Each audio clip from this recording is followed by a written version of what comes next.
নমস্কার বন্ধুরা, আবার একটা নতুন গল্প নিয়ে চলে এসেছি। তো আজকে একটু ঘরেই আমি আমার রুমের মধ্যে একটু সিদ্ধ ভাত করব। এই কদিন ধরে রিচ খাবার খেতে একদমই ভালো লাগছে না, এই কদিন ধরে সমানে রিচ খাবার খাচ্ছি।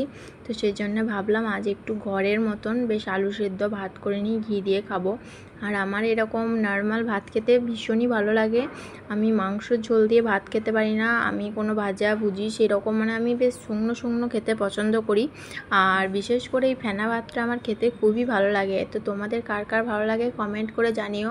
তো ওই জন্য আমি এখানে দুটো আলু কেটে নিলাম। আর এখন প্রায় বেলা 2:30 মতো বাজে। যেহেতু আমাদের খেতে দেরি হয়, সেই জন্য একটু দেরি করেই রান্নাটা চাপাবো। আর শুধু তো হবে ভাত আর আলু সিদ্ধ, আর কিছু তো নয়, ওই জন্যই। আর রনি এইখানে খাবে না, রনি নিচেতেই খাবে। ওকে জিজ্ঞাসা করে নিয়েছি, ও বললো না আমি নিচেতেই খাবো। আমি বললাম বেশ ঠিক আছে। তো সেই জন্য আমি একটু দেরি করেই চাপালাম। ও এখনও আসেনি, ও স্নান করতে আসবে, তারপরে ও যাবে খেতে, আমিও তখনই খাবো। যেহেতু ও খায় নাই, সেহেতু ওর আগে আমি কখনোই খাই নাই। তো এখানে আমার আলুগুলো কাটা হয়ে গেছে, আলুগুলো লম্বা লম্বা করে কেটে দিলাম। আর তারপরে এখানে আমি ভাতের হাঁড়িটা চাপিয়ে দিচ্ছি।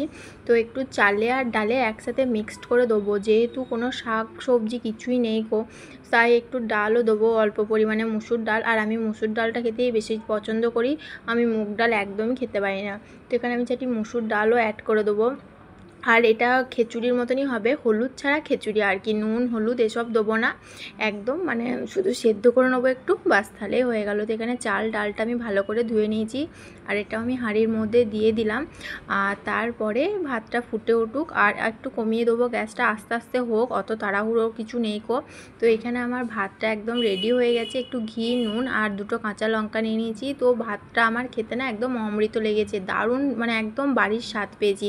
তো ভিডিওটা কেমন লাগলো কমেন্টে জানিও। আবার আসি নতুন কোনো গল্প নিয়ে।